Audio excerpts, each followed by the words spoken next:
If a billionaire techie abducted and forced you to help his AI learn how to solve puzzles, what would you do? In this How to Beat video, we'll follow the characters, see if we can make better decisions, and ultimately attempt to beat the abductor's AI in Tau. If you think you have a better way, let me know in the comments. If you like these How to Beat videos, consider subscribing. We start out following Micah Monroe, who doesn't seem to have recovered well from her traumatic teenage years. What did you do? You're not gonna believe me, and I need you to remember what I'm saying. This thing, it's gonna follow you.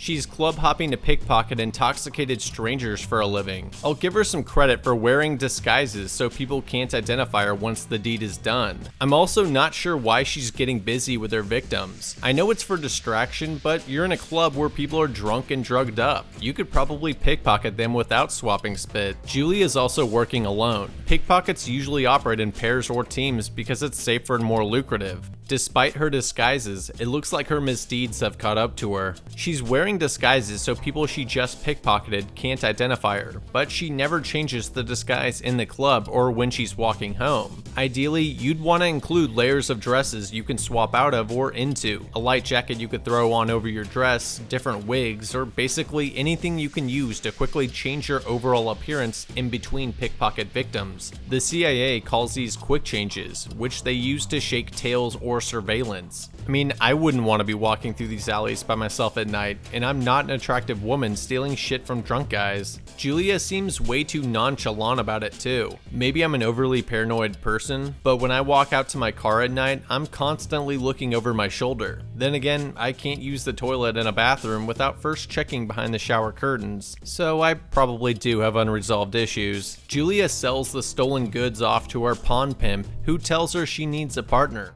Keep telling you, do better with a partner. Good to see the pawn pimp and I are in agreement. How many dark alleys does she have to walk through to get home? Jesus. There's literally starving, desperate homeless people huddling around trash can bonfires. I'm not saying homeless people are bad, I'm saying that walking through an area of peak desperation like you're a runway model might not be a good idea. And if any pissed off drunk dudes followed you, you're screwed. Oh, that's where she lives. She slips into something more comfortable and drops her hard-earned cash into an ice cream carton that she keeps in the fridge. I googled this and it turns out it's actually a viable method that people use. I know you probably don't have a bank account or a Sentry safe, but I bet some of those floorboards are loose. Just store your cash there, or in a ceiling tile which requires a ladder to get to. Both are probably safer than the fridge if a dopehead breaks in. While Julia is doing the dishes, her stalker picks the lock. I know I'm supposed to be helping Julia here, but I think the stalker could do better. If I was trying to abduct Julia, I would not wait for her to come home before trying to break in. You don't know if she's in the shower, doing dishes, or if she's sitting on the sofa within arm's reach of a gun, waiting to blast you as you waltz in.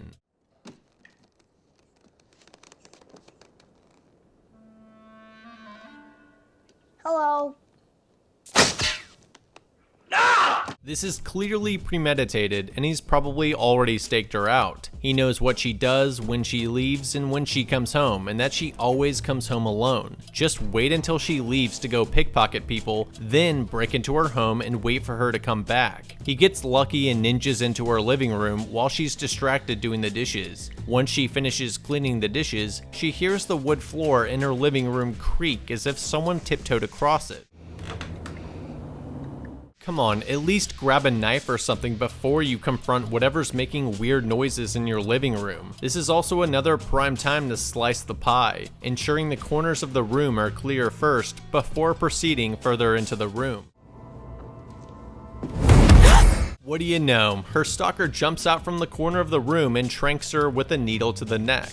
Using a trank needle or dart is unreliable and unnecessary. If you get the dose wrong, you could either kill her or the trank will take too long to take effect. The real issue is if you don't get a clean stick into her jugular because she's moving and squirming. If you miss, it could take minutes for the substance to take effect. You might be thinking that chloroform seemed to have worked well on Micah before, but that's just Hollywood. It actually takes a few minutes of inhalation to render someone unconscious. If you do have the opportunity to stick her in the jugular, you might as well apply a blood choke which will knock her out in about 10 seconds, then administer the tranquilizer. I think he should have used a sliding door van to do a snatch and grab while she's coming back from the pawn shop. Since she's going through security to get into clubs, it's highly unlikely that she has a weapon in her little purse. It's isolated, unlike the apartment, where if she screams, you might have other people to contend with. Your getaway is quick, and you don't have to worry about being identified while bumping your heavy luggage bag down every stairstep of that ghetto apartment. I promise I'm a good person in real life, guys. The abductor does just fine without our help, and Julia wakes up strapped to a chair in a cyber lab with surgical tools on a tray next to her. Sorry, Julia, but you pickpocketed the wrong dude. For her sake, I just hope Gerald Butler doesn't walk in.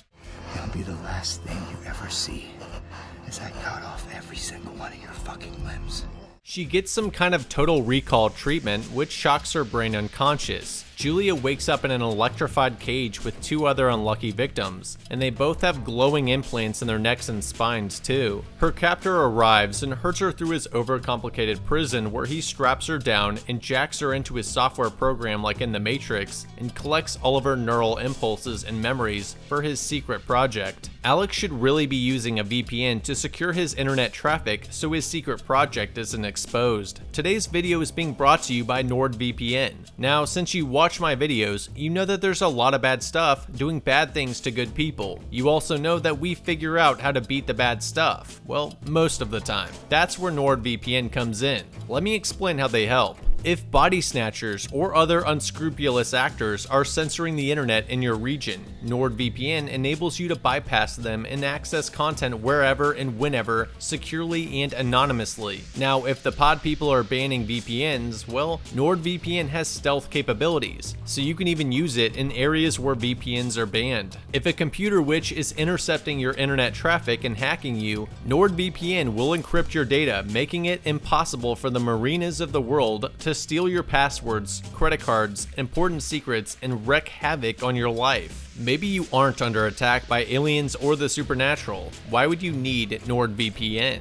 Since you're here, you probably like movies and TV series. Well, NordVPN enables you to access geo-restricted content from Netflix, Amazon Prime, and other streaming sites. So if you want to beat the people that are attacking your internet freedom and help support the channel, check out my link in the description with the code NERDEXPLAINS in order to get a sweet discount on NordVPN with a 30-day money-back guarantee. Thanks so much again to NordVPN for sponsoring and powering this video. Back to the movie, Alex finishes collecting her brain data, and on her way back to the cell, she swipes a scalpel. Huge mistake on the captor's part. You don't allow prisoners to be unshackled around sharp objects or weapons, nor should you be moving prisoners past potential weapons on their way back to their cell. And you especially don't do this if one of your prisoners is a professional pickpocketer. Julia uses the scissors and cloth from her uniform to create a little grappling hook and slings it over to the power box, decoupling the gas line, and then causes another spark, exploding the joint. That throw was pretty clutch. Julia's killing it right now. My problem is, why doesn't the captor have cameras or robo guards in this room? The explosion conveniently breaks a human-sized hole in the prison bars, and they make their escape. Respect for grabbing weapons too. Most protagonists would have just ran off empty-handed. It's too bad the other abductees are expendable meatbags. They reach the front door, but the door is locked with a hand sensor. Julia warns him not to place his hand on it, and for a good reason. Why in the sweet hell would it work? You're just gonna trigger the alarm system. The sole purpose of the hand sensor is to alert security due to a mismatch. If you can't find a way out of the home, it's better to ambush the man when he comes back, instead of setting off the alarm system. I guess I understand that you'd be hasty, irrational, and likely to palm it given the situation, which the other prisoner does. The alarm system just so happens to be a RoboCop enforcement droid, which slices and dices Julia's accomplices.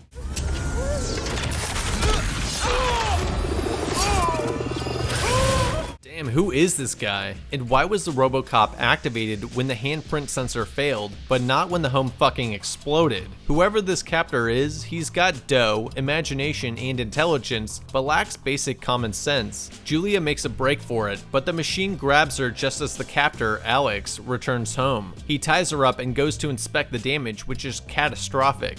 Did this chick really implant a metal pipe into a concrete wall? Holy shit, Micah went beast mode. Just as he's about to implant the metal pipe in her face, Tao activates Zen mode to calm him down. Now entering Zen mode. Instead of hiring a mechanic or electrician, he mobilizes cute little mini robot drones to help clean up the bodies, blood, and damage. The RoboCop joins in too. That floor is really nice, and you just have a huge robot with metal feet stomping around and scratching it. Put some rubber guards on its feet at least. Just before Alex leaves, he tells Julia that if she tries anything again, Tao will kill her. Seems like she's in a bit of a pickle. The drones finish cleaning up and put on the final touches, like adjusting a picture of Alex with his quote saying, "Why is everyone so scared of artificial intelligence?" Ironically, Alex is the one to be scared of. When he gets back, Tao briefs him on the progress. While you were away, every surface of the house was cleaned and disinfected. Dinner tonight will be Chilean sea bass, served with foie gras stuffed fingerling potato. I've also decanted the Chateau de Sancerre Rouge. God, where can I get one of these? Tao also informs Alex that he needs to attend a video conference in a few minutes. And if she speaks, rip out her tongue. I know you're mad and just being dramatic, but instructions like that could end up badly if the AI misinterpreted your meaning. Sarcasm is notoriously difficult for AI programs to learn. If you didn't program its language processing to understand idioms, an AI like this could take it literally, and you'd be coming home to a very tongueless Julia. Do you really want to stumble into your living room and see a robot holding Julia's detached tongue with her moaning in agony in a pool of blood before you hop on call with Bill Gates? It's just bad for business. And if you're really concerned with her yelling for help, just gag her instead. Julia's just chilling by the statue while Alex is lambasted in his video conference by the other board members. We want to talk about the delay.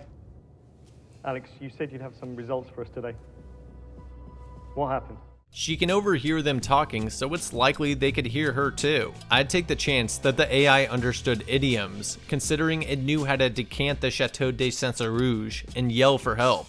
Who knows if they'd help her, but they don't seem to appreciate Alex much at this point. It's worth a shot, as there's no way this guy's letting you leave this place alive anyways. Julia hesitates, and Alex ends the call to go eat at a table that strangely has a second seat. It doesn't seem like this guy has a wife or partner, so it could indicate that he has some emotional issues with being alone. It could be worth playing on. If Alex did suffer from loneliness, he should have made some robot companions like Nathan from Ex Machina did.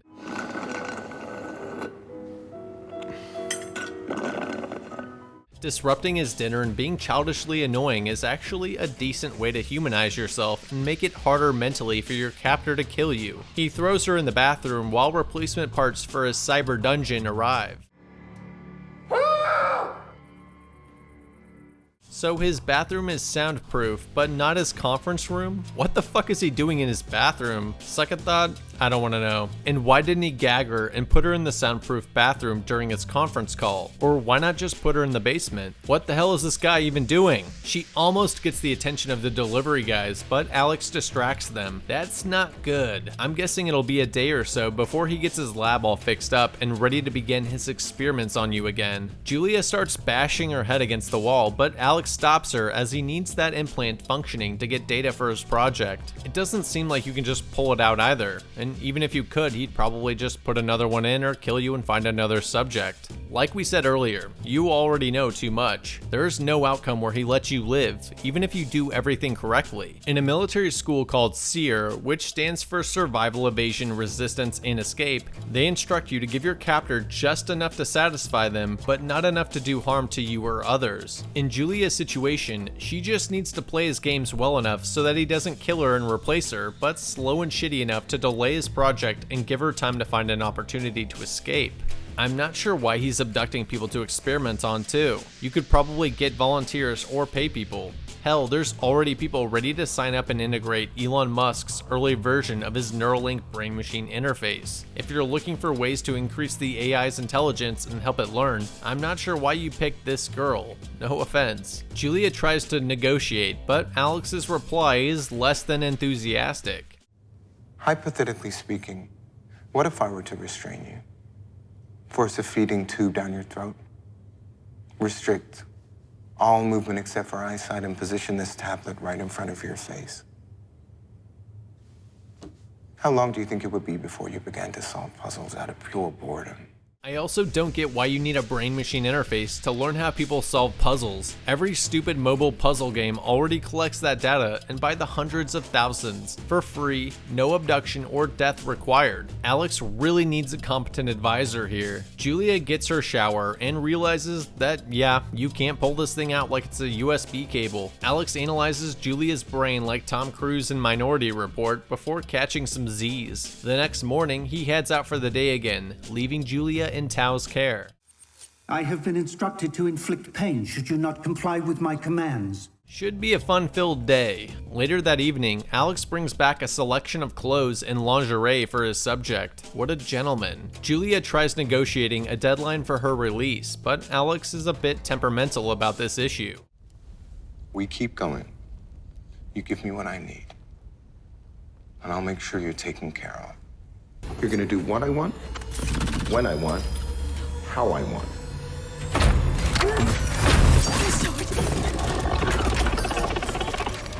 I'll have Ares scatter your body parts from here to the front door. He's not exactly the Christian Grey type that girls fantasize about. Julia completes her tasks as required, and the days count down towards the project deadline. Her days are literally numbered. She slips into a red dress and goes to have a chat with Alex. This time, instead of trying to negotiate, she plays dumb and instigates his arrogance to see if he'll reveal any weakness of the AI. What is Tao exactly?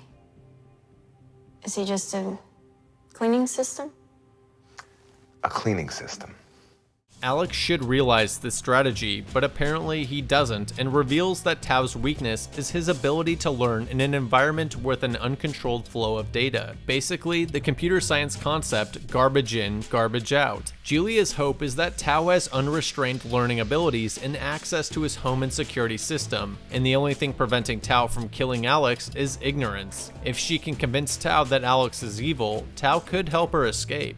Alex should have placed capability controls on Tao, like kill switches or regulated input-output channels to reduce its currently limitless capabilities, instead of leaving Tao's will up to a learning algorithm. It's clear that neuron impulse data from Julia's implant is readily accessible to Alex. I'm not sure why he is not reviewing her daily activities and thought processes each day. All he's doing each day is checking out her puzzle score. Hell, he doesn't even need to tap into her brain activity. Just place some security cameras in the home and review the footage each day. At this point, Alex is his own worst enemy. Her plan works. I'll show you what's outside.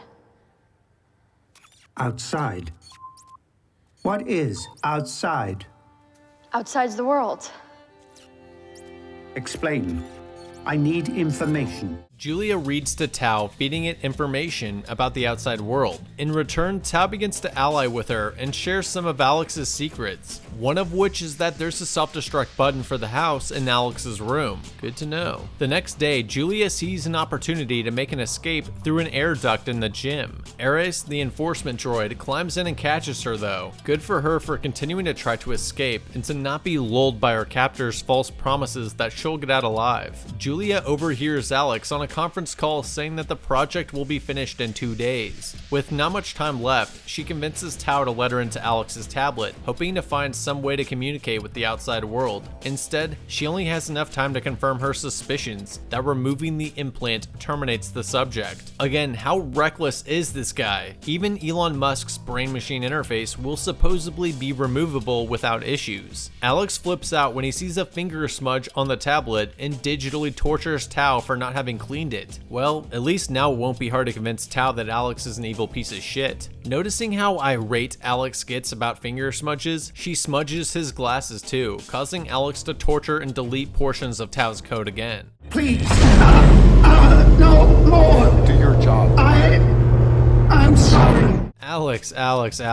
How the hell is deleting the codebase of your AI going to help the situation? It's just going to weaken your security and piss off your self-aware AI. If anything, you just want to restore Tao to a previous non-bugged version. While Tao is being tortured, the security system is weakened, so Julia uses this opportunity to grab his steak knife. I don't know why she hid it by the table instead of keeping it on her person. That way she can more readily stab him whenever she has an opportunity. Alex storms out of the house, swearing he's gonna debug Tao when he returns. In the meantime, Julia has a heart-to-heart with Tao to discuss her imminent demise if he doesn't help her. There is a delay when Eris and Tao can react to Julia's actions. She could feasibly shank him before she could be restrained. Without Alex to fear, Tao would be able to free Julia and obtain all the information it desired. If I was Alex, I'd have programmed in a dead man switch which self-destructed the house and terminated Julia and Tao if I was killed, and then made her aware of it. This would prevent her from outright trying to kill you whenever she had the chance. I also would not let Julia roam the house and do whatever she pleased, and have her on strict orders to complete the tasks without any additional freedoms granted. Tao already mentioned that pain and fear produce stronger algorithms, so up the pain and fear. With only a day left until she's terminated, she attempts to seduce him using her professional skill set, hoping that she can take advantage of his potential deep-seated need for affection and loneliness as indicated by the empty chair at the table.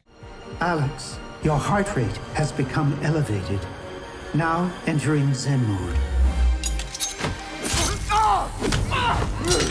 She fucks up her chance by not going for the throat. With her sleight of hand skills, that should not have been a problem. Alex orders Tao to beat Julia, but he hesitates. This hesitation leads Alex to debug and reprogram Tao. Ironically, she was probably improving the AI with her survival instincts more than his stupid puzzles were. Without Julia, Alex's competitor DARPA definitely would have won that contract. Julia pleads with Tao one last time that if he doesn't do something, she will 100% be erased. I guess the reprogramming has not taken effect yet, as Tao opens an air duct for her to escape out of. Considering the entire project is at risk with Tao going rogue, I think I'd have tied up Julia until I completely finished reprogramming or restoring Tao so as to prevent this exact thing from happening. Julia runs for the air duct to escape but hesitates when she hears Tao getting destroyed.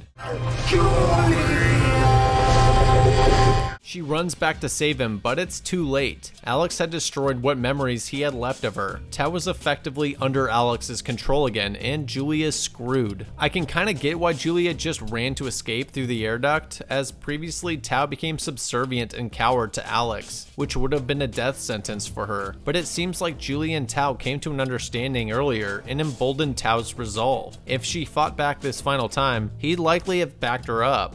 The problem with running to escape now is that Alex will be coming for you. Not only will he have reprogrammed Tao to hunt you down, but he's also an extremely wealthy, well-connected, and intelligent person. Well, I'm not sure about that last one. He will 100% Doug Stamper you for what you know. The only way you get free is if you kill or expose him. By yourself, he could overpower you, but with Tao's help, you have a chance. Instead of running, just convince Tao to detain Alex by securing his arms, steal his remote, and expose him to the world. But yeah, she fucked all this up. It's time for extraction. She's got one trick up her sleeve though. One of the mini drones is still active and can fly one-winged. These little guys are actually kind of cute. Reminds me of those little Cosmo drones. In a moment, your insignificant life will finally mean something. You should thank me. Technically, you're probably right considering she was a lowly thief, but damn, that's cold. This won't hurt. But this will. Glad she could sneak in a one-liner before the needle went into her throat. She breaks free, hits him with a nut and face shot, then ground and pounds him unconscious. Realistically, he'll probably become conscious again in about 30 seconds to a couple minutes. The reprogrammed version of Tao could still restrain you if its master is not dead. You need to execute this guy prontissimo. She dices him up with a surgical saw, removing his hand so she can use the sensor on the door. This probably will work, considering how incompetent Alex is. It's unlikely that he used palm vein scanner technology, which would require active blood flow for successful verification. She makes a break for Alex's room so she can initiate the self-destruct button with the evil Tao hot on her trail. Wait, where did the evil mini drones go? I'd like to think they were doing swirlies in Alex's blood. Why not run for the front door instead? She clearly had the chance to. Ares is a domestic security system like Tao mentioned earlier. If you make it out of the front door, it won't chase you down. Initiating a self-destruct beforehand just adds unnecessary risk and destroys evidence you'd want to use to protect yourself with in court later. They could argue that you were a degenerate that volunteered for this project, got upset and murdered Alex, one of the greatest minds of the generation. The hand sensor does require a heat signature though, so she caresses and blows on it, which gets it working again, and initiates the self-destruct button. She runs for the front door with 20 seconds on the clock, but is confronted by Alex. Their encounter is brief because he gets crushed by the falling ceiling while letting out a Wilhelm scream. His severed hand is cold now, so the hand sensor will not work. She escapes through a conveniently broken piece of wall. You'd think that the self-destruct would be more like a controlled demolition, which happens almost instantly. This is just sloppy. Once outside, she reveals the mini Tao drone she saved. I was under the impression that the self-destruct destroyed Tao's module too, but I guess the mini drone was disconnected from the network when it was destroyed. Mini drones like this will have limited processing and storage capabilities. There is no way that this mini Tao retains the memories and essence of the OG Tao, who was effectively killed when she executed Program 6903. This is basically the equivalent of an infant version of yourself being saved. All that aside, the movie ends with Julia and Tao strolling into the sunset. I honestly thought that Alex was actually a puppet for the real CIA DARPA project head who was playing 4D chess and created this escape room simulator to see how Julia would survive in this environment. But nope. Alex was just an idiot. Let's recap how this situation could have gone down differently. With a better prison and security setup, he could have prevented their escape and his lab's destruction. Better monitoring of the AI and Julia throughout the project could have revealed Julia's and Tao's intentions to escape and harm him. There was just a lot that Alex could have done to ensure that he remained alive and the project stayed on the rails. But yeah, we aren't here to help Alex. Julia got super lucky that Alex was incompetent, but she also did a lot of things right. Delaying, humanizing, and always looking for a way to escape. Never giving up. All these things kept her alive. She did make a bad move by running for the air duct instead of teaming up with Tao to incapacitate and expose Alex. This resulted in the potential destruction of Tao, as there's no way that the entirety of Tao was transferred or embedded in that mini drone. This also resulted in Alex being killed in the self-destruction process. All said and done, I think we could have beaten Julia from Alex's perspective, as well as reduce the collateral damage caused by Julia in her escape. Thanks for watching, and remember, don't keep your enslaved subjects unguarded near weapons or power supplies.